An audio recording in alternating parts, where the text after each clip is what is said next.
The Chicago Bears UDFA class is going to be rich. And I mean rich. You want to talk about a diamond in the rough? Let's get it cracking.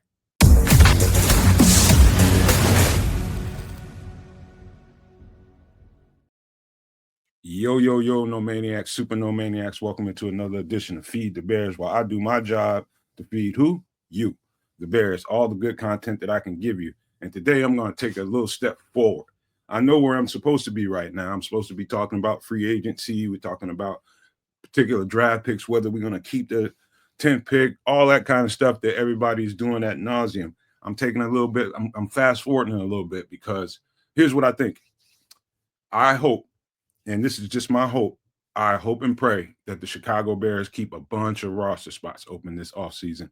And if need be, maybe cut some dead weight at the back end of that roster. Some guys, just some guys like, I ain't going to call Dominique Robinson dead weight, but maybe really consider, maybe giving some other guys some opportunity. We've given them 3 years. It's a lot of people out there that probably feel like, okay, that's enough. It's time to move on to some other prospects.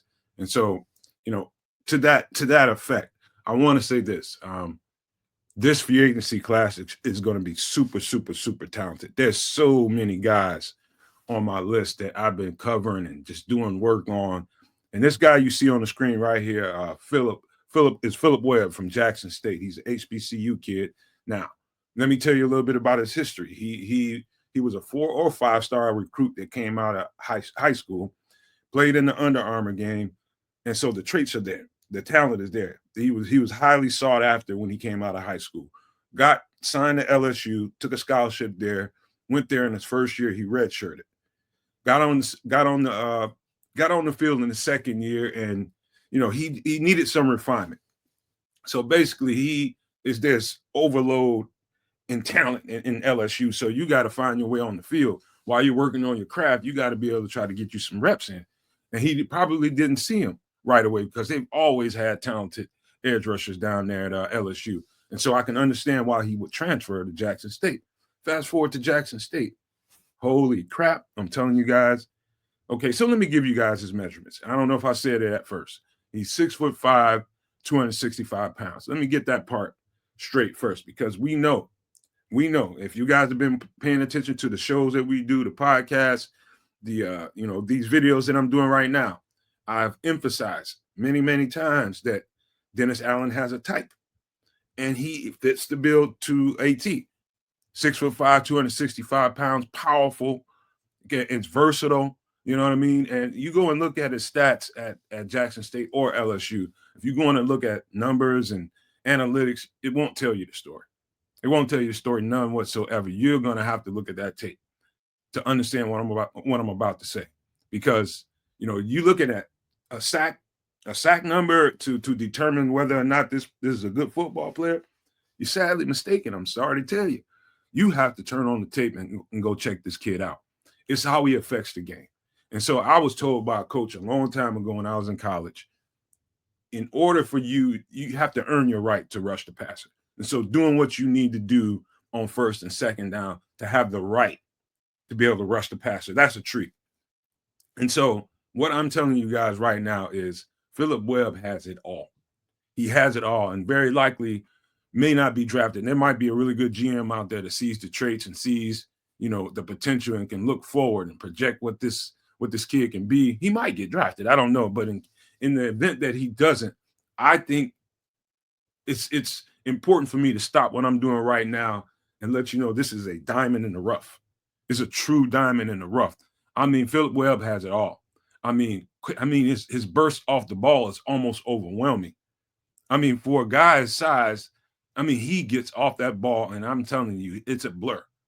Not only that, man, he is really powerful at the point of attack, wins the leverage battles 9 times out of 10, his long arms. He's a powerful, powerful kid. His pursuit of the football and setting that edge, and that ball may not come his direction, but knowing what to do if that ball, seeing that ball and getting after the ball, chasing it, running it down, getting to it. It's ferocious when you see on film. Yes, he played at an HBCU. A lot of people are like, no, man, what about the competition level? You had to be able to see past that.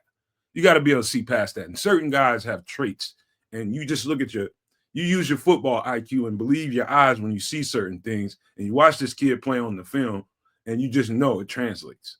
You just got to know what you know. It translates. He didn't get highly recruited out of high school, signed to LSU for no reason. The traits and the ability is there. It's always been there. He went to a school where he knew he can get on the field early and often, and it paid off for him. You know, if he had stayed at LSU, who knows what happened? Maybe we're talking about him first, second, third round pick. I don't know. But all I know is where he is. And I'm telling you, this guy is absolutely explosive. You get this guy on your roster. The Bears get this guy on the roster after the draft. I just want people to understand how gifted this kid is and how much of a steal that would be and how much a diamond in the rough this kid is. Philip Webb is a stud football player. I believe that because I believe my eyes when I see it. 110%. So that's enough for right now. I would just advise you guys, if you can go and look at some Jackson State. Again, I'm gonna give you YouTube advice right here. Go to YouTube and type in Jackson State football. Jackson State offense versus. It's all you got to do. And surely enough, you might find bowl games. You might find, some actual defense. Jackson State defense. I'm sorry, I said that wrong. Jackson State defense versus. And then you can find just nothing but defensive line reps, and you can actually see exactly what I'm talking about. And so that would be my advice for you guys. Just go to YouTube and check them out. But I'm talking about a true diamond in the rough. Philip Webb, defensive end from Jackson State, 6'5", 265 pounds, is exactly, and I mean exactly, what Dennis Allen is looking for. So go do your job and go check it out. Come back and let me know in the comment section what you thought. Don't forget to subscribe to the channel if you like this content. I'll keep cranking out stuff like this and making sure you guys know about all these players. As many as I can get to in this offseason, I'm going to bring it to the table and do my job to make sure you guys know about these guys. And so I want to say thank you ahead of time. Thank you to the new subscribers, and thank you to you guys in advance that will become subscribers. Doing my job, and hopefully you guys hit that button. That being said, I want to leave you with these famous words. If you can think it and you can see it, there's no reason in the world why you cannot absolutely manifest it. Do not, and I repeat, do not be a prisoner of your own mind. Well, with that being said, I am out.